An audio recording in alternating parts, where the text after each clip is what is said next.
1939 World Individual Speedway Championship, Part 4.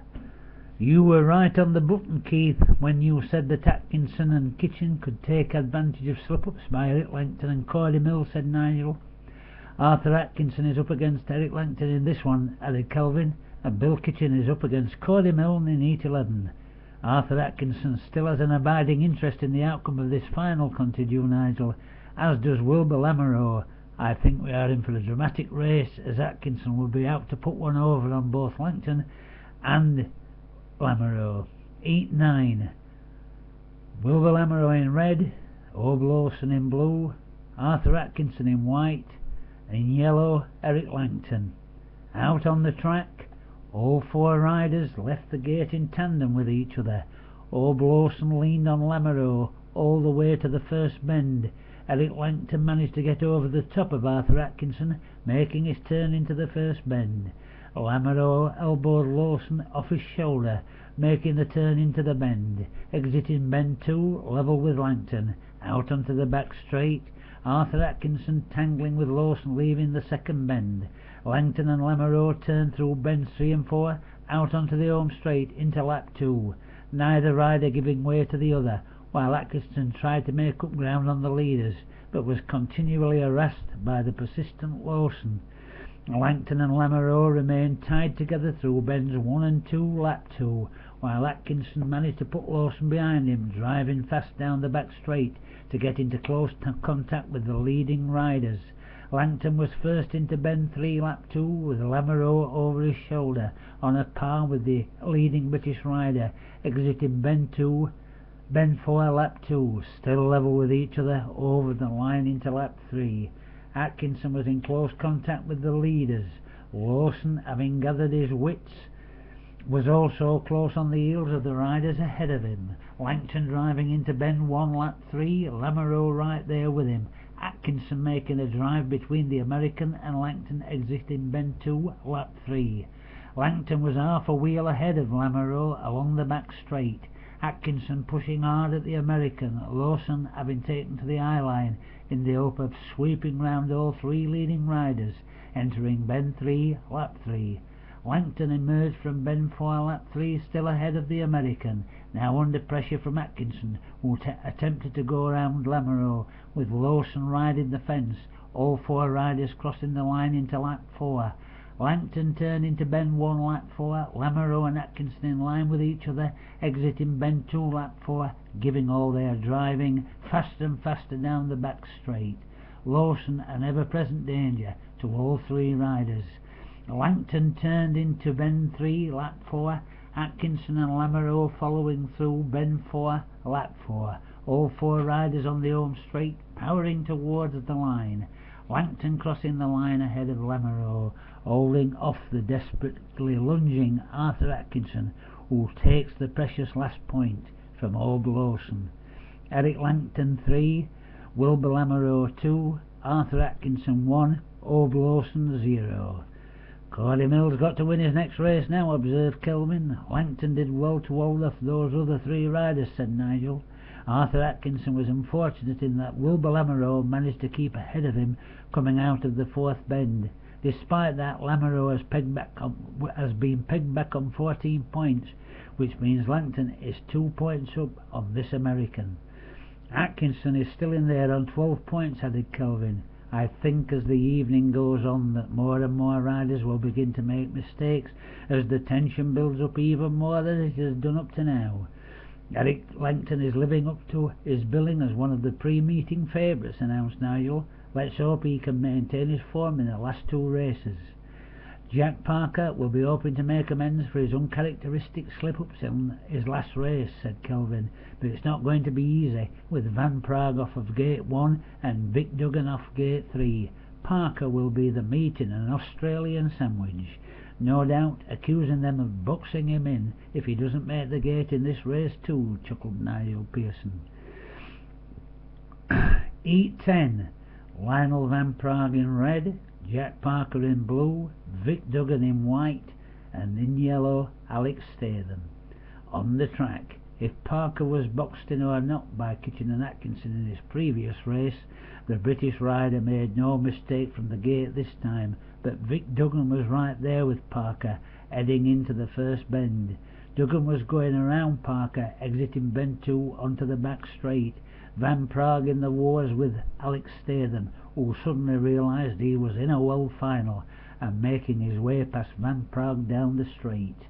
Duggan was ahead of Parker, entering bend 3, turning hard into bend 4, overcooking his slide. Parker shooting up inside of the young Australian, entering the home straight, over the line into lap 2, ahead of Duggan. Duggan, relishing the battle, snapped at Parker's heels through bends 1 and 2, lap 2, emerging onto the back straight, level with Parker on the outside. Statham now a threat to both leading riders, with Van Prague suffering engine problems. Parker made his way into bend 3, lap 2, Duggan probing underneath him. Statham poised mid-track with Van Prague lagging behind, looking as if his bike had given up the ghost. Parker exits bend 4, lap 2, Duggan on the other side, half a length behind Parker, with Statham probing under Parker onto the home straight into lap 3.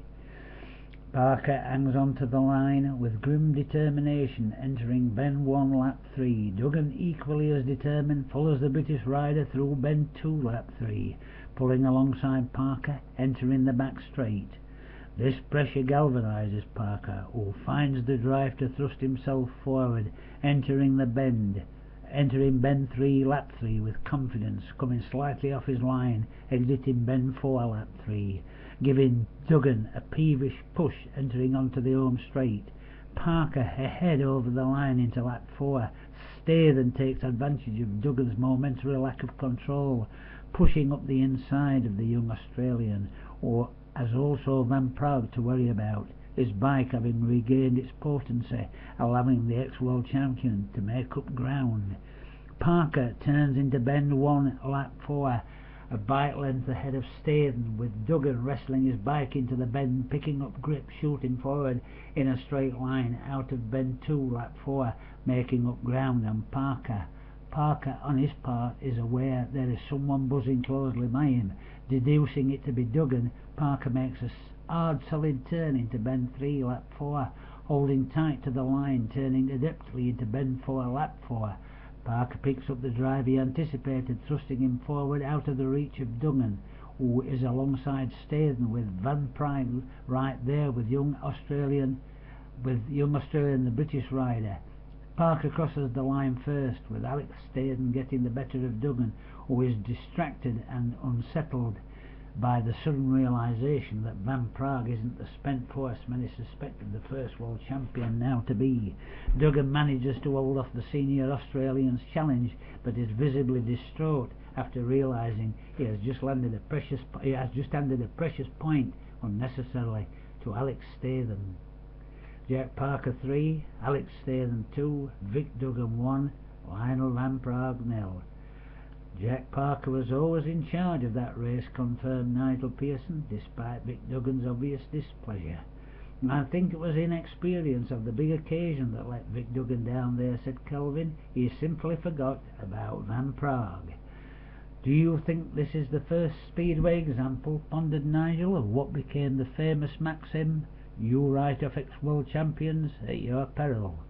I think this race might have had a different conclusion altogether, said Kelvin, if Van Prague hadn't have suffered mechanical gremlins in the first 2 laps of this race. It's not the first time Van Prague has suffered mechanical problems in a world final, announced Nigel Pearson, 1937 being a really tough year for the Australian. Talking of the 1937 world final, added Kelvin, the next race pictures Bill Kitchen against the world champion of that year, Jack Milne, and his brother Cordy Milne, who really needs to win this one to stay on top of the leaderboard alongside Eric Langton. Will brother Jack help brother Cordy on his way to the World 1939 World Final? Questioned Nigel. And will Frank Berry offer his assistance to Bill Kitchen, who really needs to win this one to remain in close contact with the leading pair overall? You never know in Speedway, offered Kelvin. Sometimes sibling rivalry can rear its ugly head at quite the wrong moment. Perhaps Jack Milner's pretensions of being the first double world champion. It's still a possibility, no matter how remote. Heat 11. Jack Milne in red, Bill Kitchen in blue, Frank Very in white, and in yellow, Cordy Mill. Out on the track. Frank Very's intention, thought out before the race, without collusion with Bill Kitchen, was to simply trap Cordy Mill between himself and the fence. Problem was, Cordy Mill was long gone, making a superb start, outflanking, outthinking, outsmarting Frank Very. Bill Kitchen stole a march on Jack Milne, his brother making his way first into bend 1, with Kitchen hot on his heels, making the turn out of bend 2. Jack Milne abreast of Frank Very, out onto the back straight. Very immediately decided if he couldn't mix it with one American brother, the other one would do. Kitchen perhaps better served taking 2 points, if he couldn't manage to take all 3. Kitchen had no intention of letting Cordy Mill gather in the harvest of points. Followed the would-be world champion through bends 3 and 4, out onto the home straight, sticking close to the American over the line into lap 2. Cordy Mill kept it tight, turning through bends 1 and 2, lap 2. Kitchen launching an assault on the outside of the American down the back straight. Frank Very managing to keep Jack Mill occupied for the moment, 2 bike lengths behind the leaders. Cordy Mill hugged the line through bends 3 and 4, lap 2. Kitchen remaining in close contact, loath to make a move that might mean opening the door for Jack Milne, who was beginning to get the better of Frank Very. Over the line into lap 3, Cordy Mill remained in control of the race. Kitchen sitting over his shoulder, glancing behind him now and again, keeping his eye on the Milne behind him as much as he had his eye on the one in front of him. Through bends 1 and 2, lap 3, the status quo remained the same. Kitchen feinting to go round Cordy Mill into bend 3, lap 3, intending to cut back in should Cordy Mill come off his line. The American had failed to take the bait. Kitchen tucked in behind Cordy Mill. Kitchen tucked in behind Cordy Mill, exiting bend 4, lap 3. It seeming more likely now the British rider was settling for second place, but the sudden realisation Jack Milne was right behind him now galvanised Kitchen as he crossed the line into lap 4. Cordy Milne drove confidently into bend 1, lap 4, having glanced back, assessed the situation, realised his brother was making trouble for Kitchen, exited bend 2, lap 4, still ahead, amazed to find Bill Kitchen drawing alongside him halfway along the back straight.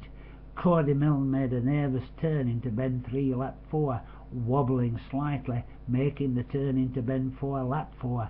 The crowd was on their feet, hoping for a last-ditch winning effort from Kitchen. Kitchen powered out of the last bend like a demon out of hell, someone said, because he was intent on catching Cordy Mill, in the opinion of others, to get away from Jack Milne, now poised to overtake the British rider. Either way, it was Cordy Milne held off Bill Kitchen's dramatic effort to snatch the 3 points. Kitchen managing to keep Jack Milne at bay, who only just crossed the line ahead of the revitalised Frank Very. Cordy Milne 3 points, Bill Kitchen 2 points, Jack Milne 1, Frank Very 0. That was hard luck on Bill Kitchen, don't you think, Kelvin? Asked Nigel Pearson. This was a very interesting move in the game of Speedway World Championship chess, contemplated Kelvin. It struck me the way Cordy Milne came out of the gate, he was making an emphatic statement. That being, asked Nigel. I want this World Championship, said Kelvin, and here is proof positive I intend to make it mine, if there ever was any doubt in anyone's mind. The next race involves a number of riders who must have known they had little chance of being world champion tonight, said Nigel Pearson, even before this meeting started. This is the curse of the bonus system, emphasised Kelvin Tatum. Some of the riders here tonight are giving Cordy Milne a 4-point start. A handicap I am sure they are going to find nigh impossible to overcome, added Nigel. Roy Wilkinson should have been the first ever world champion in many people's eyes, said Kelvin. He would have been if scores on the night had been the only ones that counted. Wilkinson scored a 15-point maximum in the inaugural 1936 World Final, but because of the bonus point system only finished third on the night. But in the 1938 World Final, the bonus point system worked in his favour, added Nigel Pearson, because though he finished on 14 points on the night, the same number of Jack Milne finished on, Wilkinson was world champion because he had scored 8 bonus points to Jack Milne's 7 points. Strangely enough, said Kelvin, that's the same position Eric Langton and Cody Mill found themselves in tonight after their first 3 races, though Langton has scored 9 points from his first 3 races and Cody Mill has scored 8 points from his first 3 races. Because of the bonus points, both riders are level on 16 points. Without the bonus point system, Eric Langton would be ahead by 1 point going into the interval. Sometimes I think you have to be a mathematical genius to follow Speedway, chuckled Nigel, but I don't think we need worry about the 4 riders in this race, because whichever way you calculate the points, none of these riders will be world champion tonight. Heat 12. Benny Kaufman in red, Eric Collins in blue, Eric Chitty in white, and in yellow, Ron Johnson. On the track, the 4 riders left the starting gate aiming to win the race, to make their total scores respectable and to show those who organised the point scoring system just exactly what sort of handicap they had to overcome, and how much this handicap detracted from the overall spectacle the World Speedway final should be. If anything, everyone started off the meeting on the same level. Ron Johnson made the gate, powering to the first bend over his 3 opponents, followed closely by Eric Chitty. Collins leaned on Kaufman, all 4 riders turning into the first bend. Johnson ahead out of the second bend. Johnson was first into bend 3, followed by Collins, who had forced his way past Eric Chitty down the back straight. Kaufman tackling the Canadian through bend 4, out onto the home straight into lap 2. Johnson led all the way through lap 2, with Collins keeping in close contact with his compatriot Kaufman passing Chitty, who repassed the American exiting bend 2, lap 2. Though through lap 3, Johnson held off a number of attacks by Collins. Kaufman abreast of the Australian rider, crossing the line into lap 4. Collins holding off Kaufman through bends 1 and 2, lap 4.